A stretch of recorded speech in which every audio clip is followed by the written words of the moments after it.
Eguerdi on guztioi eta ongi etorri gaurko ekitaldira. 2 urte igaro dira jada 2023ko maiatzaren 28 hartatik.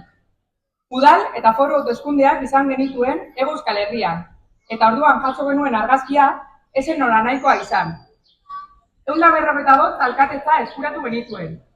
2019an baino 45 gehiago. 1402 hautetxe guztira. Eta ondorio argi bat, Hego Euskal Herriko lehen indar municipalista gisa sendotuta atera zen EH Bildu. Ser la primera fuerza municipalista de Euskal Herria no es un titular cualquiera, es la constatación de una base sólida, estable y en auge de la que dispone nuestro movimiento.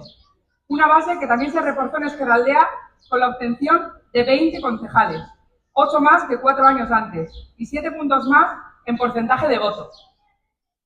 Agintaldi erdira, heldu garen honetan, izan labur batez, hausnarketari bide eman nahi izan diogu. Egindakoaren inguruan gogoetatzeko, egun bizi dugun egoera aztertzeko eta egiteke dugunari heltzeko. Horretan guztiaz aritzeko, jaso txalo bero batekin Miren Matanzas, Santurtziko Zinegotzia.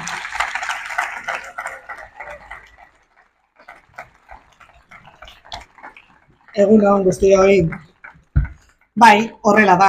Ainoak esan duen bezala, 2 urte igaro dira jada, agintaldia hasi zela. Motel igaroko ziren 2 urteok batzuentzako eta ziztu bizian beste batzuentzako, izan ere subjektiboa baita denboraren igarotzeak usten duen sentsazioa. Bateko zein besteko, denbora ez zaigu oharkabean pasa EH Bilduko kideoi. Ez 4 udaletxetan gabiltzan 20 zinegotzioi, ez gure mugimenduaren bizkarrezurra osotzen dugun hori. Ez zaizkigu alferrik igaro 2 urte hauek eraldaketa politiko eta sozialean herritarrongandik hurbilaritzen garen militante hori. Nos parece importante recordar la foto que dejó aquella jornada electoral del 28 de mayo del 2023, porque sirvió, además de para reafirmar nuestra gran subida en votos y concejales en Ezkerraldea y el resto del país, para empezar a romper con varias inercias del pasado que parecían ancladas incluso en nuestro imaginario colectivo, porque ¿cuántas veces se nos había venido a la cabeza pensamientos, incluso comentarios ligados a la imposibilidad del cambio en Ezkerraldea? ¿Cuántas veces nos hemos frustrado cuando hemos visto que el tablero político electoral no se movía demasiado? Seguro que más de una y más de 2. Pues bien, olvidémonos de pensamientos y sensaciones como estas, porque podemos afirmar que pertenecen al pasado, a tiempos en los que, porque aunque no fuese muy visible, EH Bildu estaba forjando un salto para superar todos esos límites. Horra gaur azpimarratu nahi dugun gure errezetetako bat. Aldaketa gose iraunkorra eta hori elikatzeko konfiantza gure eguneroko lanean. Izan ere, lortu genituen boto kopurua handiagoa zen eta zinegotzi gehiago, baina bereziki lortu genuen mugatzailea zen eskema mentala apurtu eta itxaropenean oinarritutako beste bat eraikitzen hastea. Ezinbestekoa izan dena 2 urteotan bezalako indar, ikuspegi eta ambizioz jokatzeko. Gure helburua gaurkoan ez da agitandi berriak eman duena hitzez hitz errepikatzea, bai ordea gardentasun ariketa egitea eta ezkerraldeko herritarroi zertan aritu garen aurkeztea. Santurtzin, urteotan kalez-kaleko lanak eta oposizio eraikitzaile propositiboak inoizko emaitzarik onenak eman dizkigute herrian. Zestaon, EH Bilduk izan du etxebizitza politiketan eragiteko proposamenak mahaigaineratzeko iniziatiba. Portugaleten lortu genuen, ordura arte ez bezala, aurrekontu akordio batera heltzea 2024an, gure eragiteko gaitasunean aurrera eginez. Barakaldon berriz, alderdikerian oinarritutako gobernantza ereduari etengabeko oposizio eraikitzailea eginez, alternatiba badagoela eta behar dela geroz eta ageriago usten ari gara. EH Bildu protagonista, propositibo, zorrotz eta aktiboa dugu herriz herri eta eskualdean, eta hori, txalotzekoa izateaz gai, bermea ere bada aldaketa gauzatzeko. Sin embargo, hoy no hemos venido para hablar solamente de EH Bildu. También queremos poner sobre la mesa lo que están haciendo o no haciendo otros, y más concretamente PNV y PSE. Porque ya que estamos valorando estos 2 años de legislatura, ¿por qué no hacer una foto más completa? Y es que la realidad nos enseña que la situación tampoco está para mucha foto. A comienzos de legislatura, y continuando con metáforas culinarias, trataron de aplicar el mismo menú que han elegido en otros muchos municipios, y Santurtzi nos dio pistas desde el principio que el reforzamiento de EH Bildu no era el único cambio que se divisaba. Resultado: imposibilidad de acuerdo de gobierno entre PNV y PSE, y el primero de ellos en minoría y a la deriva, y una relación cada vez más deteriorada.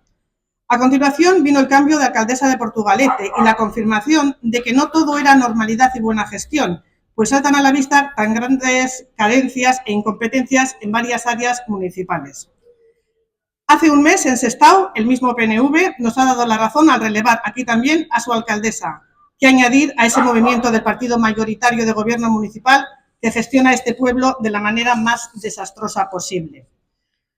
Por su parte, en Baracaldo constatamos a diario cómo la unión entre PNV y PSE se limita a la investidura y a los plenos municipales, ni rastro de un camino compartido en uno de los municipios más poblados de Euskal Herria. Ez gaitasun, ezin ikusi eta noraezaz ari garela, ezin aipatu gabe utzi PNV eta PSOE-ren gobernatzeko modus operandia, ezin hobeto sintetizatzen duen adibidea. 2025ko aurrekontuen afera alegia. Edo be esan da, 2025ko aurrekontu eza. Nola da posible, 4 herrietatik 3 gehiengo absolutoa izan da, Portugaleten gainera alde bakarrarena, aurrekontu bat bera ere aurkeztuta ez egotea urtearen erdian gaudenean. Haiek ere ez dira azaltzeko gai, egoerak berak argi adierazten baitu momentuaren larritasuna. Mañana entramos en el 6º mes del año. 4 pueblos en la margen izquierda, 3 gobernados con mayoría absoluta, 0 presupuestos presentados. Es el resumen perfecto de un modelo de gobernanza que no gobierna, que está agotado, que solamente suma por interés y no tiene nada más que ofrecer a nuestros 4 pueblos y a nuestra comarca. Hoy en Sestao queremos marcar el primer hito de un futuro en común para Ezkerraldea, un impulso que abra un nuevo ciclo liderado por EH Bildu. Asteotan, errepikatzen ibili garen bezala, alternatiba natural gisa aurkezten du bere burua EH Bildu, gure eskualdean, alternatiba natural eta beharrezko moduan. Badelako garaia, politika egiteko modu zaharkituak atzean utzi, eta guk ordezkatzen dugun aukera berrituari bide emateko. Kudeaketa hurbil eta gardena, zintzotasuna eta ikuspegi estrategiko eta eraldatzailea. Horiezek gure oinarriak eta gure eskaintza Barakaldo, Sestao, Portugalete, Santurtzi eta Ezkerralderako. Ezkerraldea gara. Gora EH Bildu! Gora herria!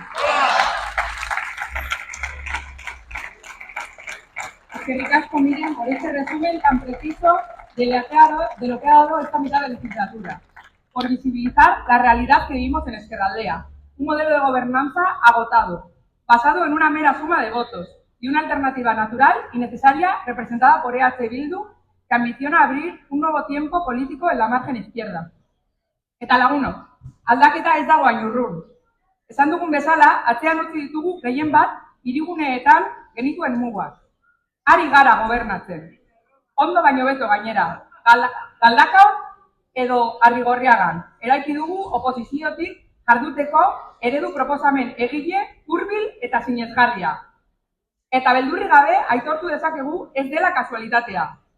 Besteak beste, Iruñan gobernatzea, Gasteizen lehen indarra izatea, edota zailak ziruditen hainbat lekutan gure eredu herritarra arrakastaz garatzea. Ekar dezagun bada Ezkerraldera desioa baino errealitatea den aldaketa hori. Eta orain, Ezkerraldetik badator ere, Bizkaiko ikuspegiz arituko zaigun Iker Casanova, EH Bilduko Bizkaiko bozeramaileari emango diogu hitza. Aurrera, Iker.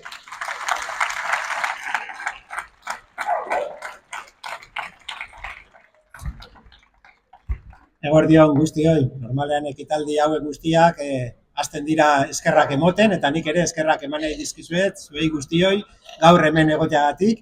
También querría dar las gracias a este señor tan amable que accedido a moverse para no salir en el plano y eso hay que agradecer cuando estaba tan a gusto aquí sentado. Bueno, paseotxo bat emoten ari nintzen ekitaldi hau baino lehenago eta ikusi dut kartel bat, hain zuzen ere ekitaldiaren iragarpena eta jartzen zuela ekitaldi politikoa, ez? Eta hori kontzeptu oso zabala da, ez zer da ekitaldi politikoa, ba, politikaz egiten den edozein gauza da ekitaldi politikoa, eta nik nire buruari ere galdetu diot gaurkoa zer da, ez? Porque giroa, atzeko kartelak, eszenografiak, gogoratzen dit mitin bat, ez? Hauteskundetan egiten diren horrelako ekitaldiak. Baina hau prestatu genuenean eta definitu genuenean, ez genuen mitin bat egin, baizik eta mezu bat transmititu nahi genuela, gehiago lotu itxaldi batekin edo konteniduaz lantzen den formato batekin, ez? Orduan zerbait mistoa da, bada mitina eta bada itxaldia. Zer dauka bakoitzetik? Ba, mitinetan batez ere, hauteskunde giroak egiten diren ekitaldia dira, eta nire ustez transmititzen dira emozioak, ez? Batez ere ilusioa saiatzen da piztutzen. Eta itxaldietan aldiz, konteniduak, hausnarketak, eta gaur, hain zuzen ere, hori da zuekin partekatu nahi duguna, edo zuengan piztu nahi duguna ere. Alde batetik emozio bat, eta beste aldetik hausnarketa bat. Emozioa da ilusioa, edo emozio multxo bat, ilusioa, aktibazioa, posa, grina, lan egiteko gogoa, hori da alde emozionala gaur aktibatu nahi duguna. Eta beste aldetik konteniduari dagokionez, mezu importante bat, era solenne batean zuekin partekatu nahi dugu ere. Eta mezu hori da, dagoeneko Euskal Herria Bildu bere burua definitu duela eta horrela proiektatuko duela ezkerraldean alternatiba bezala. EH Bildu bada eta formalki gaur esaten dugu ezkerraldeak behar duen alternatiba politikoa. Y esto no lo decimos porque queramos, porque nosotros lo valgamos. No, una cosa es ilusionar y otra es hacer ilusionismo. Os pondré un ejemplo de lo que es hacer ilusionismo. Por ejemplo, el señor Andueza, que anda por ahí diciendo que va a dar el sorpaso al PNV y a Bildu y que las elecciones se presentaba como un candidato al Lehendakari factible. Eso es hacer ilusionismo. Nosotros queremos ilusionar sobre bases reales, sobre lo que está pasando, sobre lo que ha pasado y sobre lo que puede pasar. Y cuando hablamos de que Euskal Herria Bildu es la alternativa de la margen izquierda, lo hacemos con unas bases sólidas, como decía, basadas en la realidad, basadas en un análisis sereno, optimista sí, pero realista de la realidad y las posibilidades que nosotros y nosotras tenemos. Ha comentado muy bien, miren, cómo en los últimos tiempos Euskal Herria Bildu en la margen izquierda ha roto los diques, ha roto los techos de cristal, de cemento y de cualquier otro material que teníamos y que obstaculizaban nuestro crecimiento. Tanto nosotros y nosotras como el resto de la comunidad y de la sociedad de la margen izquierda nos percibe ya como alternativa. Y por tanto tenemos la capacidad y la penetración política en este territorio para poder postularnos como alternativa. Hay una condición también que nos impulsa en esa definición como alternativa, y es que Ezkerraldea necesita precisamente con urgencia una alternativa política. Ezkerraldean dagoeneko esan dezakegu ere porrot egin duela hamarkadetan zehar EAJak eta PSOEk eta EAJak garatu izan duten gobernu eredua, gobernantza eredua. Eta porrota integrala da. Porrot egin dute formetan eta porrot egin dute muinean. Porrot egiten dute estrategikoki eta taktikoki. Laburbilduta, beraiek ez daukate ez proiektu bat ezkerralderako, ez gestio eredu bat.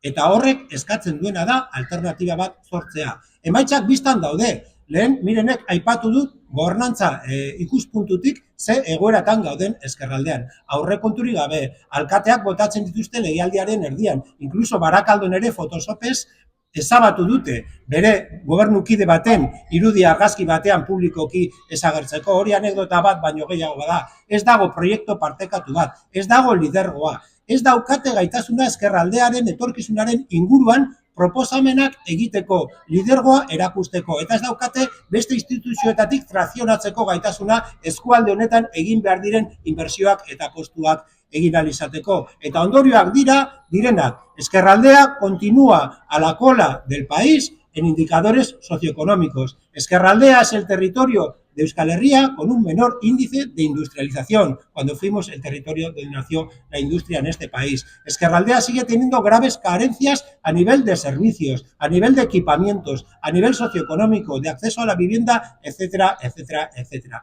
Y eso significa que no hay modelo, que no hay proyecto, que no hay capacidad y que urge que surja una alternativa con capacidad para liderar las transformaciones que este territorio necesita de manera urgente. Y no es casualidad que sea Euskal Herria Bildu la fuerza que está creciendo, porque Euskal Herria conecta con la identidad y con las necesidades de este territorio. Euskal Herria Bildu ha conseguido proyectar en la margen izquierda un discurso y una propuesta que está calando entre la gente, precisamente porque responde a las necesidades de la gente. Durante mucho tiempo hemos tenido un debate interno sobre cuál debía ser el discurso predominante en Euskal Herria Bildu y a veces se decía que necesitamos generar un discurso complementario para las zonas metropolitanas, para las zonas urbanas desde Euskal Herria Bildu. Y algunos defendíamos, y al final nos hemos salido con la nuestra, que no se debería hacer un discurso específico para las zonas urbanas, sino que el discurso prioritario, el discurso mayoritario, el discurso principal de Euskal Herria Bildu debería ser un discurso adecuado a la realidad de la metrópoli de Euskal Herria, porque aquí es donde vive la mayor parte de la gente. Decía Unamuno que el mundo es un Bilbao más grande y también podemos decir que Euskal Herria es una Ezkerraldea más grande porque la sociología de este territorio es la sociología que demográficamente y cuantitativamente comparte la mayor parte del país. Por eso cuando Euskal Herria Bildu ha hecho un discurso muy centrado en las necesidades de los territorios urbanos donde vive la mayoría de la gente, necesidades socioeconómicas, necesidades básicas de servicios, de educación, de cuidados, de sanidad, es cuando Euskal Herria Bildu realmente ha dado un salto muy importante. Horrek ez du esan nahi, hasten dugula proiektu nazional bat garela, eta Euskal Herrian eta Ezkerraldean bizitzen ari garen aldaketa hauek, oihartzuna eta ondorioak izango dute ezkerraldetik haratago. Askotan esaten dugu, PNV-ekin daukagun lehia horretan, dagoeneko EH Bildu EAJ-ren gainetik dagoela Euskal Herriko 7 herrialdetatik 6 erdietan. Eta hori ez da makala, zoritxarrez, falta den erdi hori da gu bizi garen zonaldea. Baina berri ona da, aurreratzen ari gara eta gehien aurreratzen ari garen zonaldea hain zuzen ere hau dela. Eta ezkerraldea jauzia ematen dunean eta jauzi hori emoteko baldintzak badaude Euskal Herri osoan, baldintza politikoak aldatuko direla, hegemoniak eta gehiengoak aldatuko direla, eta proiektu nazional eta soziala aurrera egingo du EH Bilduren eskutik. Horregatik oso importantea eskutartean daukagun erronka. Todo esto lo vamos a hacer juntos y juntas. Tenemos un proyecto que enlaza con el pasado, con el presente y con el futuro de Ezkerraldea. Enlaza con el pasado porque Ezkerraldea gara esaten dugu, Ezkerraldea es comunidad, Ezkerraldea es conciencia colectiva y lucha. Ezkerraldea también es un proyecto compartido entre gente que tiene diferentes orígenes, entre gente que viene de diferentes lados, pero que quiere ir junta a un mismo futuro compartido de solidaridad y de bienestar para todos y para todas. Por eso enlazamos con el pasado de Ezkerraldea, pero también, aunque es muy importante tener raíces, hoy, por ejemplo, he querido traer la camiseta de Perico Solabarría porque es una de las grandes figuras del pasado. No podemos vivir solo de esas memorias, de esas rentas del pasado, de esa historia o de esa nostalgia. El pasado de Ezkerraldea, el pasado industrial, es un pasado que tiene grandeza, pero que también tiene cosas muy duras. No queremos vivir en ese pasado ni volver a recuperarlo. Queremos, eso sí, ser conscientes de que nuestras raíces están ahí. Es importante tener unas raíces profundas, pero es más importante también tener un tronco y unas ramas que se eleven. Entonces, Euskal Herria Bildu, además de conectar con ese pasado, conecta con el presente, como decía anteriormente, con las necesidades que hoy tiene la gente en este territorio de tener un proyecto socioeconómico y un proyecto político que les arrope, que les dé cobijo, que les permita desarrollar sus proyectos de vida personal con unas condiciones materiales dignas. Y también conectamos con el futuro. Eta hemen esan behar dugu, momentu honetan, etorkizuna ez soilik Ezkerraldean, ez soilik Bizkaian, Euskal Herrian, mundu osoan. Etorkizuna da leian dagoen eremu bat. Idazteke dagoen liburu bat. Etorkizuna espazio ireki badago, eraiki behar den espazioa da. Eta leia badago munduan. En estos momentos, el mundo es un lugar en transformación. Ha fracasado el modelo neoliberal, ha fracasado la globalización neoliberal, que ha chocado con los límites del planeta y que en su proceso de acumulación de riqueza en favor de las élites ha dejado a las mayorías del planeta en una situación de indignación, en una situación de insatisfacción. Y ahora hay una disputa entre modelos para construir el futuro. Por un lado está ese modelo zombie neoliberal, que aunque esté ya muerto algunos todavía defienden. Por otro lado, asoma la patita un modelo aún peor, el del fascismo, el del autoritarismo, los monstruos que nacen en las crisis y que se llaman Milei, Trump o Abascal. Y por otro lado hay un modelo a construir, un futuro a construir entre todos y todas, un futuro en común, que es precisamente el lema que hemos elegido para complementar al de Ezkerraldea gara. Ezkerraldea gara bai, baina eraiki nahi dugu denon artean etorkizun bat, babes esparruak sortu nahi ditugu. Ezkerraldea behar du horrelako etorkizun partekatu bat. Esa es nuestra apuesta, ofrecer a la margen izquierda un proyecto estratégico de recuperación integral, un proyecto que vaya más allá de las cosméticas y que realmente ofrezca recuperar la capacidad económica que tuvo este territorio en un momento dado. Y unos servicios públicos fuertes, que ante las inseguridades y los miedos que genera este futuro en transformación, dé a la gente la seguridad de que sus necesidades básicas van a estar cubiertas de forma comunitaria. Había una serie que fue pionera en esto de las series modernas. Antes las series eran tipo Equipo A y El Coche Fantástico, capitulitos chorras que empezaban y terminaban. Ahora las series ya sabéis que tienen una complejidad muy importante, y una de las pioneras en esa evolución de la serie de televisión fue Lost, Perdidos. Y hay un capítulo cuyo título me gusta mucho y que suelo traer a colación a la hora de afrontar el debate sobre el futuro. El título decía: vivir juntos o morir solos. Esa es la opción que tenemos que tomar en estos momentos. El liberalismo y el autoritarismo que emerge en el horizonte nos están ofreciendo una lucha de todos contra todos. Un sálvese quien pueda, una ley de la jungla, un futuro en que el que es más pobre es el enemigo. Y ante ese futuro de lucha y de confrontación entre los que pertenecemos a un mismo colectivo y a una misma clase, la oferta de Euskal Herria Bildu es responder en común, es vivir juntos y juntas, creando un futuro compartido, un futuro de esperanza. Gaur, luzatzen dizuegu deialdia, zuen esku dago, haizea alde daukagu, baina norbaitek esan zuen moduan, haizea alde eukitzea ez da nahikoa, ez badakizu nora zoazen. Guk uste dugu badakigula nora goazen, baina haizea alde izan arren, baliatu behar ditugu aukerak, eta hori da zuen papera. Denon artean eraiki behar dugu etorkizun hori. Denon artean eraiki behar dugu Euskal Herria Bilduk eukiko duen hegemonia politiko hori. Eta azken hausnarketa, eta honekin amaitzen dut. Egin zazue alaitasunez. Lehen ikusi dut Oskar Lorenzok eramaten zuen kamiseta bat, hor dago, jartzen zuela irri batasuna. Eta askotan esan du, Arnaldok esaten du, egin irri irabaztera goazelako, egin irri, izan da gure kanpainetako batean ere leloa, egin dana alaitasunez. Orain, bagoaz disfrutatzera politika gintzaz, bagoaz disfrutatzera komunitatean eukitzeaz, bagoaz disfrutatzera aukera hau izateaz, toki guztietan eskerrak ez daukalako aukera hori, inork ez dugu zer oparitu, hau lortu dugu, baina euki badugu eta disfrutatu egin behar dugu. Disfrutatu honen proiektu, honen parte izateaz, eta ilusio, poz eta irri horrekin animo borrokatzera eta irabaztera. Gora Ezkerraldea! Gora Euskal Herria Bildu! Gora Euskal Herria askatuta!